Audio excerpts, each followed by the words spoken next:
എല്ലാവർക്കും നമസ്കാരം. നമുക്ക് സ്ഥിതി സമത്വത്തെ കുറിച്ച് ഒന്ന് രണ്ട് കാര്യങ്ങൾ സംസാരിക്കാം. സ്ഥിതി സമത്വം വളരെ അടിയന്തരമായിട്ട് നടപ്പിലാക്കേണ്ട ഒരു കാര്യമാണ്.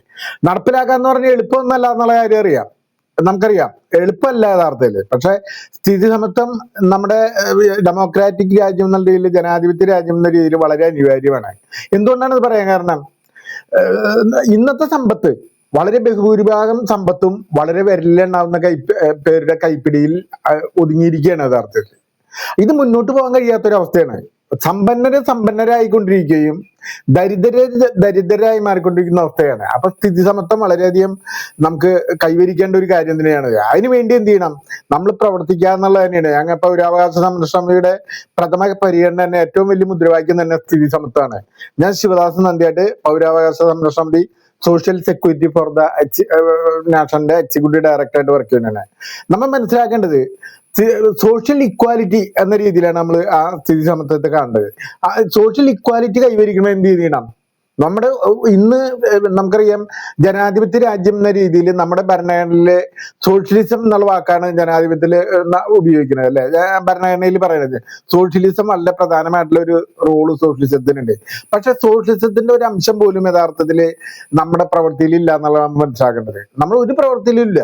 ഇന്ത്യ ഒരു മിക്സഡ് ഇക്കോണമിയാണ്, ഒരു മിശ്ര സമ്പദ് വ്യവസ്ഥയാണ്. സ്വകാര്യ മൂലധന കമ്പനികൾ എല്ലാം തന്നെ ഇന്ത്യയിലുള്ള എല്ലാ മേഖലകളും കൈയടക്കിയിരിക്കുകയാണ്. സോഷ്യലിസം എന്ന് പറഞ്ഞാൽ എവിടെയാണ് നിങ്ങൾ കാണുന്നത്? സോഷ്യലിസത്തിന് ആത്യന്തികമായി കമ്മ്യൂണിസ്റ്റുകാർ പോലും സോഷ്യലിസം കൈവിട്ടുകൊണ്ടിരിക്കുകയാണ് യഥാർത്ഥത്തിൽ. ഒരു സംശയമില്ലാത്ത കാര്യമാണ്. സോഷ്യലിസം എന്ന് പറഞ്ഞാൽ എന്താണ്? Production, distribution, consumption. അത് ഉൽപാദനം, ഉപഭോഗം, വിതരണം. ഇത് പബ്ലിക് സെക്ടറിൽ കൊണ്ടുവരാന്നുള്ളതാണ്. എവിടെയാണ് ഇവിടെ ഏതെങ്കിലും ഒരു മേഖലയിൽ ഈ പ്രൊഡക്ഷനും ഡിസ്ട്രിബ്യൂഷനും കൺസംഷനും ഏതെങ്കിലും ഒരു മേഖലയിൽ നമ്മുടെ ഈ ഇന്ത്യ രാജ്യത്ത് കാണാനായിട്ട് കഴിയുമോ? എല്ലാം സ്വകാര്യ മൂലധന കുത്തക കമ്പനികൾക്കും കോർപ്പറേറ്റുകൾക്കും നമ്മുടെ സമ്പത്തും നമ്മുടെ പൊതുമേഖലാ സ്ഥാപനങ്ങളൊക്കെ തീരെഴുതി കൊടുത്തിരിക്കുകയാണ്. അപ്പൊ ഒരു കാരണവശാലും ഈ സോഷ്യൽ ഇക്വാലിറ്റി എന്ന രീതിയിൽ നമ്മുടെ സാധാരണ ജനങ്ങളിലേക്ക് സമ്പത്ത് ഉണ്ടാകാനുള്ള സാധ്യതയില്ല. മാത്രമല്ല, ഇവര് തന്നെ, ഈ ഭരണാധികാരികൾ തന്നെ എന്താണ്, തോന്നിയ പോലെ കൂലി കൊടുക്കണം, തോന്നിയ പോലെ ശമ്പളം കൊടുക്കണം, തോന്നിയ പോലെ വേതനം കൊടുക്കണേ. ഇതില് പല ഉദ്യോഗസ്ഥന്മാർക്കാണ് പ്രധാനമായിട്ടും തോന്നിയ പോലെ വേതനം കൊടുക്കണത്. പിന്നെ എങ്ങനെ സാമ്പത്തികമായിട്ടുള്ള ഒരു തുല്യത കൈവരിക്കാനായിട്ട് കഴിയും? എല്ലാ അവകാശ അധികാരങ്ങളിലും തുല്യത വേണം, സമസ്ത മേഖലയിലും തുല്യത വേണം.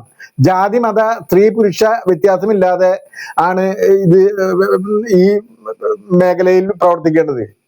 ഇതെല്ലാം ജാതി, ലിംഗ, പുരുഷ വ്യത്യാസം ഇല്ലാതെ തന്നെ നമ്മൾ എന്ത് ചെയ്യണം, ഈ മേഖല വളരെയധികം പരിപുഷ്ടി ഉണ്ടാക്കിയെടുക്കേണ്ട വളരെ ആത്യന്തികമായിട്ട് വേണ്ടത്. ഇന്ന് എന്താണെന്നറിയാമോ, ഒട്ടനവധി പേര് കൊടും ദാരിദ്ര്യത്തിൽ വന്ന് യാതൊരു മുന്നോട്ട് പോകാൻ കഴിയാത്തൊരവസ്ഥയാണ്.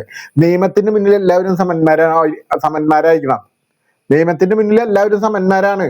പക്ഷെ ഇന്ന് പലവരും സാമ്പത്തികമായിട്ട് ഉള്ളവർക്ക് തന്നെ നിയമം ഒരു രീതിയിലും ദരിദ്രരായിരിക്കും മറ്റൊരു നിയമമൊക്കെ ആയിട്ട് മുന്നോട്ട് പോകുന്നത്. അപ്പൊ ഇന്ത്യൻ ഭരണഘടനയിലെ ഡെമോക്രാറ്റിക് സോഷ്യലിസമാണ് പറയണത്. അതിന് നിർവചനത്തെ പറ്റിയൊന്നും ഞാൻ പറയാൻ ഉദ്ദേശിക്കുന്നില്ല. എന്ത് തന്നെയായാലും നമ്മൾ മനസ്സിലാക്കേണ്ട ഒരു കാര്യം, അടിസ്ഥാനവർഗമായ തൊഴിലാളി വർഗത്തെ യഥാർത്ഥത്തിൽ ഇവിടുത്തെ കമ്മ്യൂണിസ്റ്റുകാരൊക്കെ തന്നെ കൈവിട്ടുകൊണ്ടിരിക്കുകയാണ്.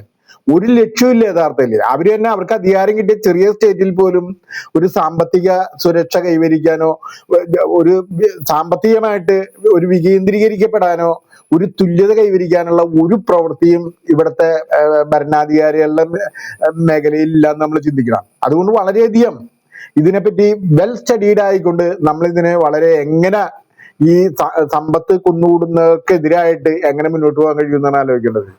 എല്ലാ മേഖലയിലും നമ്മുടെ സമ്പത്ത് കുന്നുകൂടുന്ന രീതിയിൽ ഭരണാധികാരികള് നിയമങ്ങള് അവർക്ക് വേണ്ടി രൂപകൽപ്പന ചെയ്യുന്ന രീതിയിലല്ലേ എന്ന് നമ്മൾ സംശയിക്കപ്പെടേണ്ടിയിരിക്കുന്നു. പൊതുമേഖലാ സ്ഥാപനങ്ങളൊക്കെ തന്നെ വിറ്റുതലയ്ക്കാണ്. അപ്പൊ ഇതിന്റെ ഒക്കെ തന്നെ പ്രശ്നങ്ങൾ എന്താണ്? പൊതുമേഖലയാണ് നമുക്ക് എല്ലാത്തിന്റെയും അടിസ്ഥാനം. പക്ഷെ ആ പൊതുമേഖലാ സ്ഥാപനങ്ങൾ വിറ്റുതലയ്ക്കാണ്. അപ്പൊ സോഷ്യലിസം എന്നുള്ള വാക്ക് ഭരണഘടനയിൽ പറഞ്ഞിട്ടുണ്ടെങ്കിൽ പോലും അത് പ്രാബല്യത്തിൽ കൊണ്ടുവരാണ്ട് കഴിയുന്നില്ല. ഞാൻ ശിവദാസൻ നന്ദിയായിട്ട്, വൺ സ്ട്രഗിൾ മീഡിയ, നിങ്ങൾ പരമാവധി പേര് സബ്സ്ക്രൈബ് ചെയ്യണമെന്നും ലൈക്ക് അടിക്കണമെന്നുള്ള നിർദ്ദേശമുണ്ട്.